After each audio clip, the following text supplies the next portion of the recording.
welcome back to another episode of the Solitude series, a place where I have been asking myself, when I take everything from the outside away, who the hell am I? This week we are talking about a new definition that has come into my life about friendships. I've done a lot of videos surrounding friendships since the inception of my channel. I've talked about finding myself, finding hobbies, and I've centered a lot of these videos on sort of an event that has happened in my life and a way that I have responded to said event.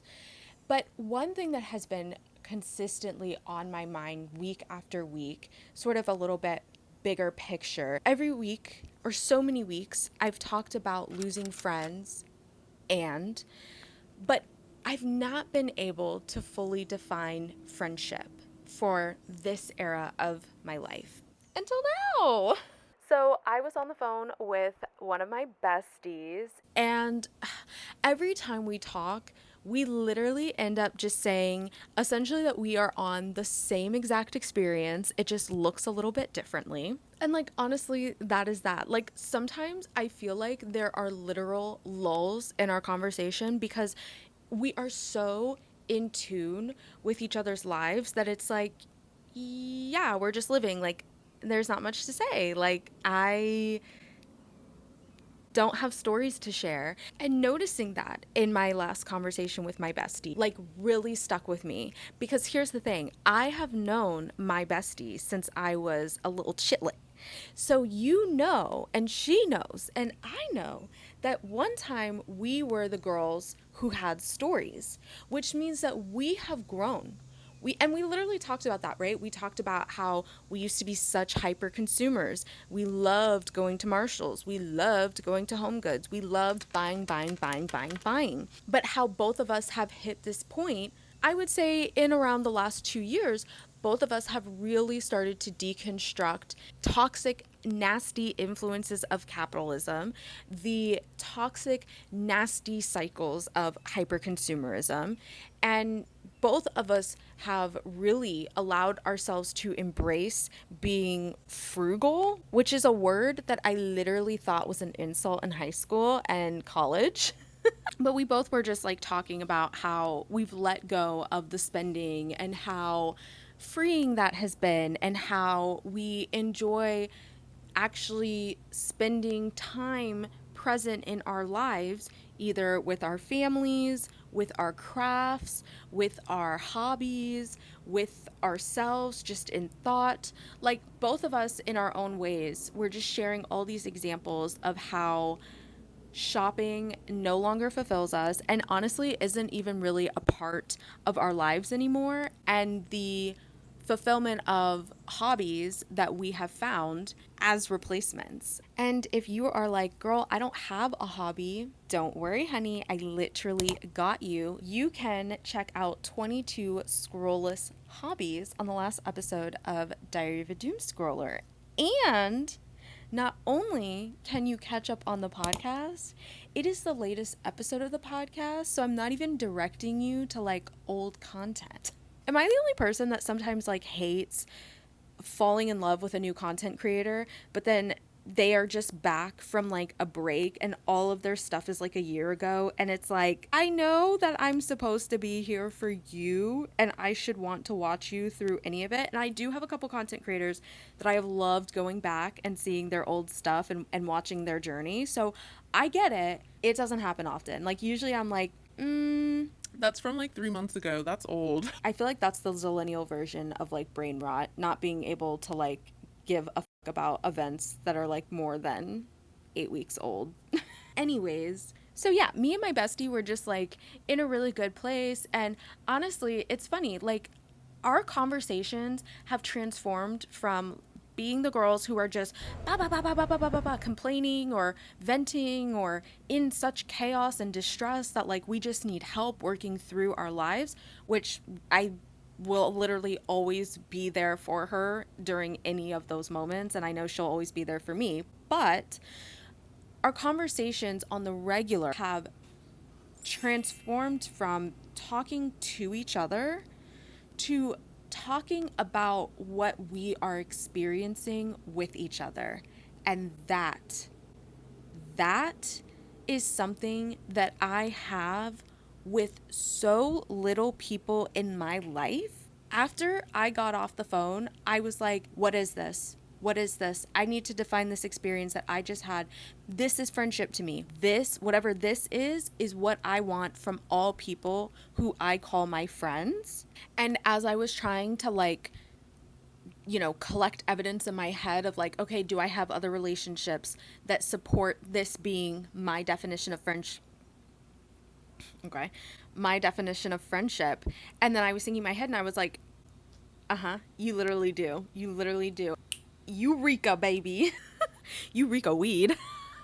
Okay, enough jokes. Let's get into the definition.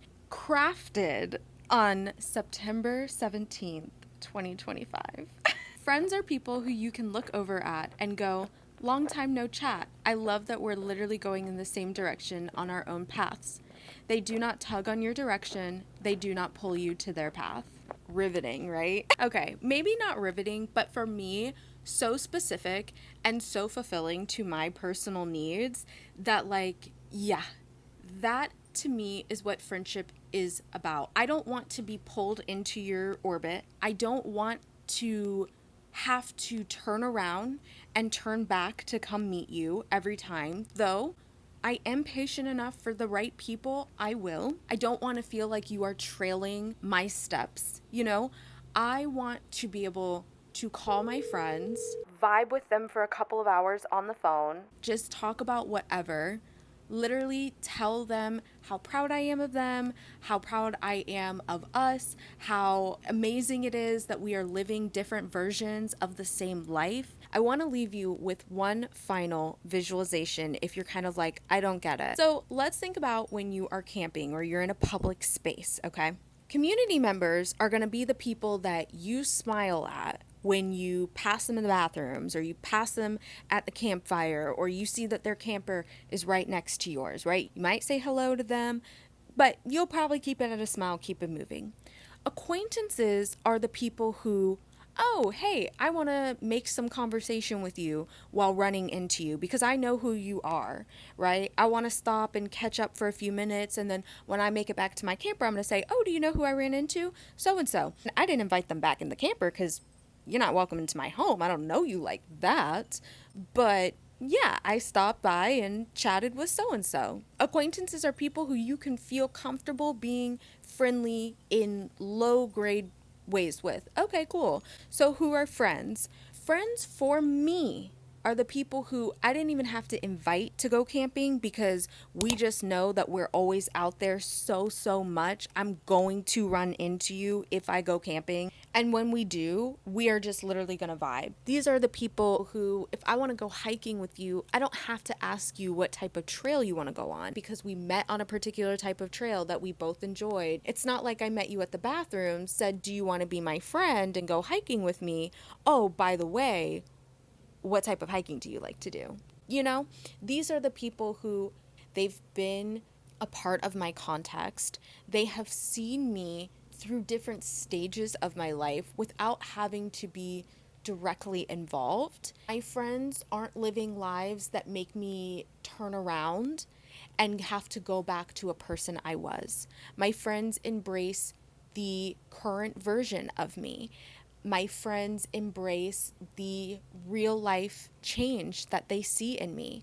My friends encourage the change. My friends encourage me to try different life paths, understanding that if you're constantly picking the same one, you're constantly on the same road, you never get to grow your pathways.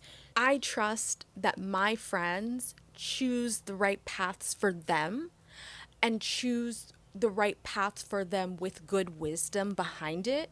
Let me listen to what they're doing. Let me look over there and see what they're doing. And when I can see that it resonates and it mirrors so much of me in my life, it's not that I'm going to go choose their path. It's that I can feel more confident in the path that I am choosing. My friends do not make me feel pressured to be them. Those were community members that I kept inappropriately letting into my home. Community members will tell you to change yourself or not to change yourself when it's going to make them uncomfortable. Community members and acquaintances are the people who feel comfortable giving you their opinion at the bathrooms. They're not the people that you go hiking with, and they're not the people that you invite in your tent.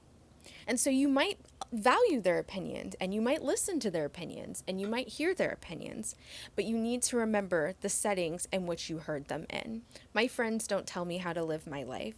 My friends don't ask me to live their lives. My friends say to me, "Wow, Mariah, your life looks so different and it is so, so good for you." My friends embrace my change, they embrace my new sense of direction, and they reaffirm the growth and progress that I am creating for myself. I think this is a good stopping place. If you made it this far, thank you so much, Batty. Go ahead and leave me a sparkle emoji down in the comments section to spread the energy, spread the word. And while you're down there, don't forget to like and subscribe, and we will connect and reflect in the next one.